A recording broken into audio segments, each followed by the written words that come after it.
the Lifetime Realty Group at Keller Williams here in sunny and windy Jacksonville, Florida with Bang for the Buck.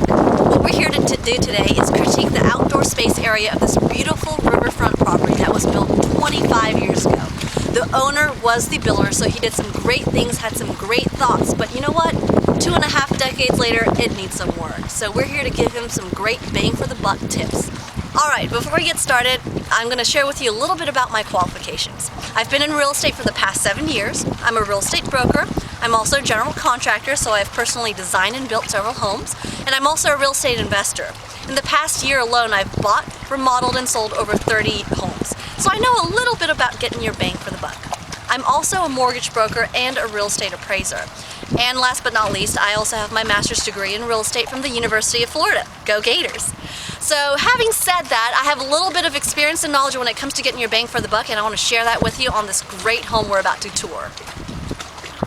Alright, one of the first things we're going to talk about is this dock. Now, it's in great shape. The structure is superb. There's nothing wrong with it. It's in great shape. But look at it. There's so much mildew. It just looks worn and tattered.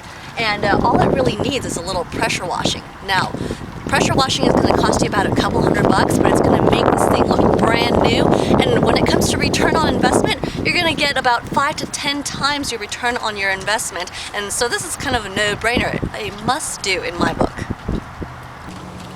Alright, the second thing on our list is this sidewalk. Now, this sidewalk is highly functional. It's 5 feet wide, whereas a typical sidewalk might be only 3 feet wide. So it has a lot of great room. It goes all the way to the pool, wraps around the whole backyard, and goes to the side door as well as the garage. So in terms of how it flows and how functional it is, it's great. The guy did an excellent job, really thought this through, but you know, 25 years later, it's worn and really needs an update. Now, when he first put it in, it was covered with river rock, which looked great when you first put it in, but it's high maintenance. So since then, it's really kind of fallen apart and it's out the window. He's torn it all up, and now it really looks like a little grubby and needs some work. Now, I've given him 2 suggestions. One is stamped concrete. It's very simple to do. You can do it right over the existing concrete, and you can choose your own pattern, and it'll fill right into where it's at. Now, the second option is pavers.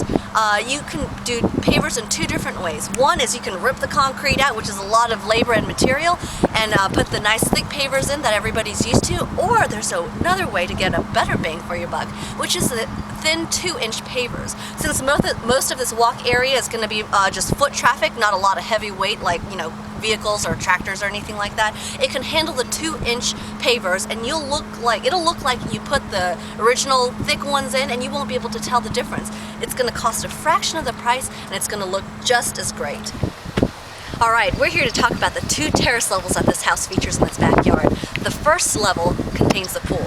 The pool is 40 feet wide and 9 feet deep. It's really one of the biggest pools I've ever seen.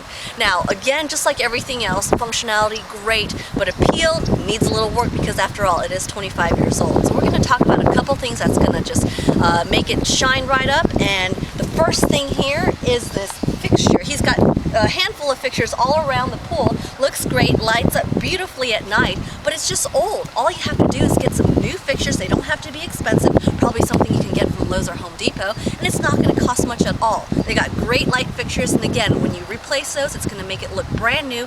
Great bang for the buck.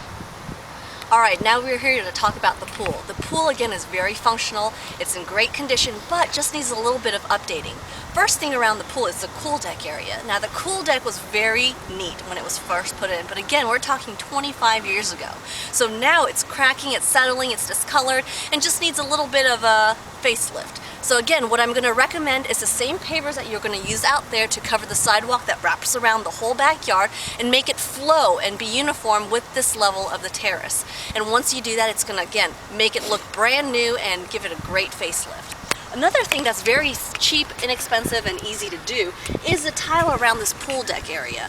The tile is, again, outdated. It's something that was very stylish, I'm sure, back in the day, 25 years ago, but now you can tell instantly when you look at it that it's old. So all you have to do is have this torn off and redone, and it's probably something you can do for about a couple $1,000s. Again, the return on that investment is going to be 2 to 3 folds, and it's going to be a great bang for the buck.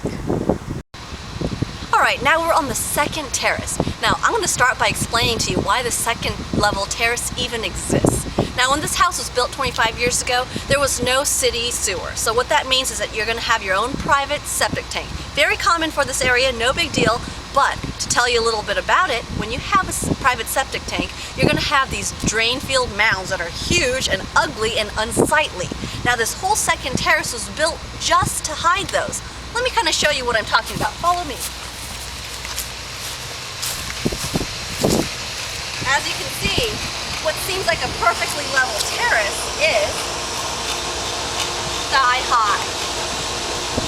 This level is raised thigh high just to cover these mounds. Now you can imagine these thigh high mounds just scattered throughout the backyard, and it's just unsightly. So he's done a great job building this terrace with a brick wall around it to cover it up and make it flow with the backyard area, so it's great for entertaining. Alright, we're here still on the second terrace, and we're about to talk about this tree back here.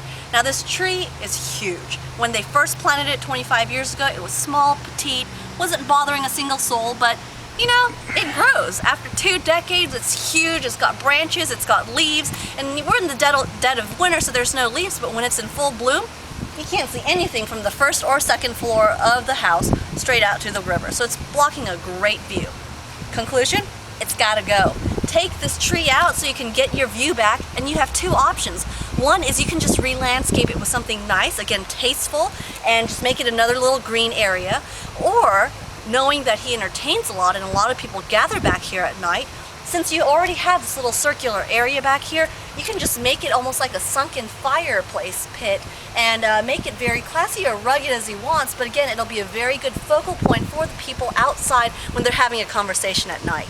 So this house has some great bones, great potential, got a lot of things you can do, and especially since the house is valued so high, everything that he does can have a real bang for the buck, a high return on investment, and everything we've talked about had either a 2 to 3 times your investment up to 10 times your investment. So it's a great house to do a project on, and you'll be very happy with the results.